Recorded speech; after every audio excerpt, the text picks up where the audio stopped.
for having me. This is absolutely incredible. I'm so honored to be here.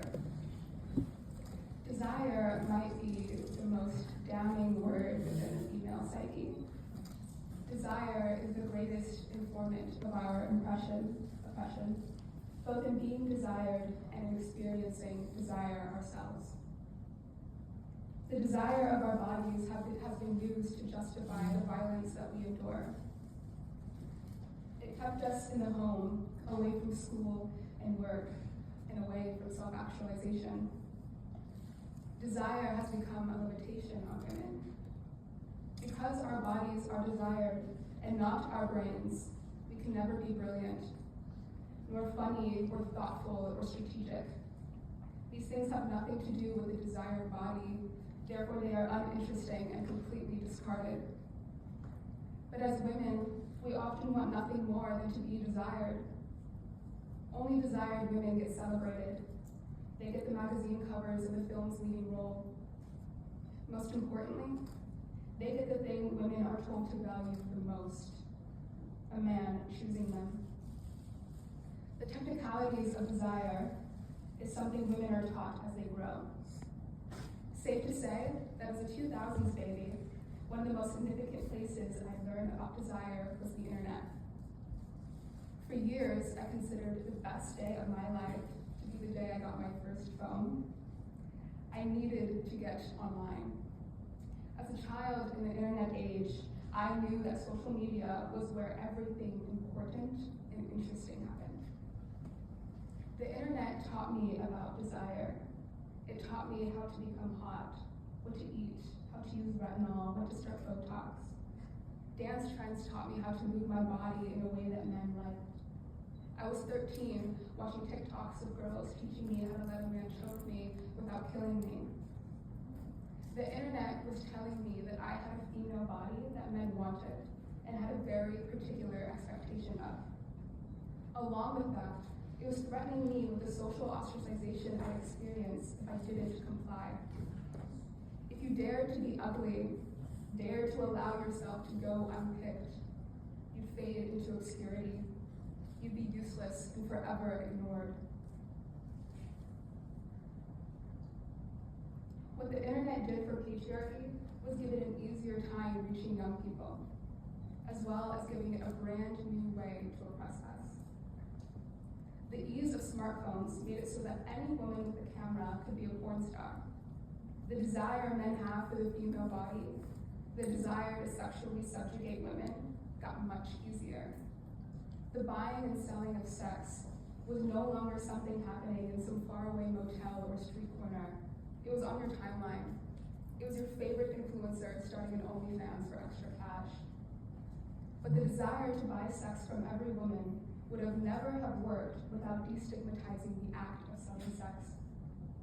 Suddenly, we're being fed films and videos on social media, all built upon the sentiment that selling sex is beautiful and empowering. It's a way to be in touch with your sexuality as a woman. It's a way to gain financial security for yourself and your loved ones. We were told that to oppose this agenda is to side with anti-feminist rhetoric. This was all said in the hope that we look over our initial guttural response to the proposition of selling sex, that we no longer see it as a violation, but instead a path to freedom. There was a deliberate effort to not think about what it was like for the young people receiving this messaging, what it was like to be the children raised on porn, sexual entitlement, and misogyny.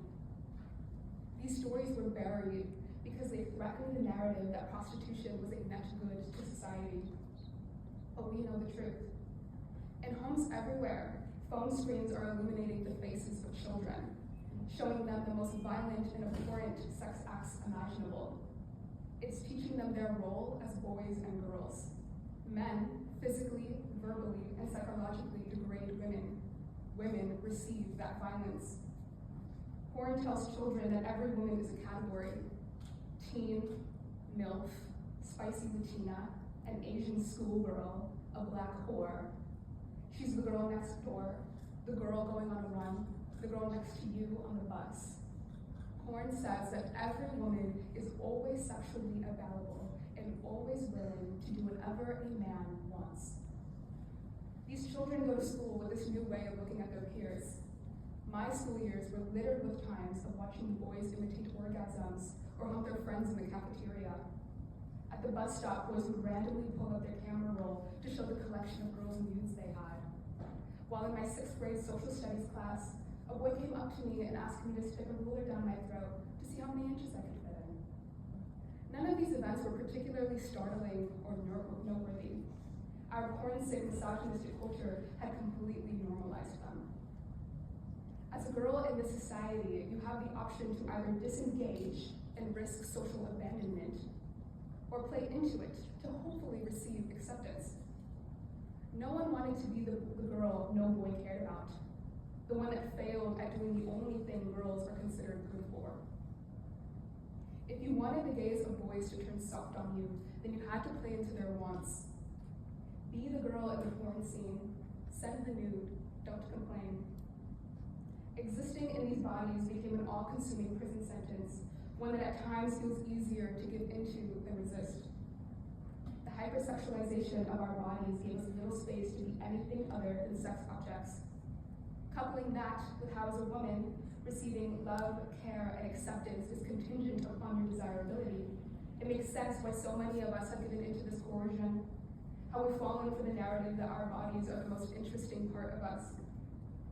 The pain caused by the digitalization of prostitution didn't end with the children who were inevitably exposed to it. The women who got caught up in the throes of this industry have suffered extensively. They were made to believe that if they only let loose, if they only embraced their bodies, if they only got naked on camera, then all the respect, celebration, and wealth they could desire would be on the other side. Perhaps even more insidious is the rebranding of their exploitation and trauma as simply labor, the same as being a doctor or working at McDonald's. Through doing this, their pain was silenced. These women were led to feel like the suffering they felt from existing as a product that men could buy and own was misplaced. They were told that it is not painful, it's liberation.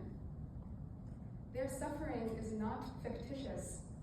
It exists because in truth, the buying and selling of sex is dehumanizing, and labeling it as such is the most pro-women thing we can do. Desire has been the epicenter of female suffering for a long time, but in it being such a powerful force for harm, it also becomes our greatest tool in liberation. Every significant social movement has been fueled by the desires of the subjugated. It is women's desire for liberation that will set us free. As young people, we've been severely let down. The systems of power and authority meant to guide and protect us allowed porn into our lives. But these systems of power failed to account for the strength that we have. They did not factor in our vitality and capacity to synthesize pain into motivation. While I mourn the need for summits like this, I hold space for our courage and continue it onward. If there's anything we've learned, it's that our trust must extend horizontally and not vertically. It is our fellow burdened and wounded young people that have the desire to keep fighting.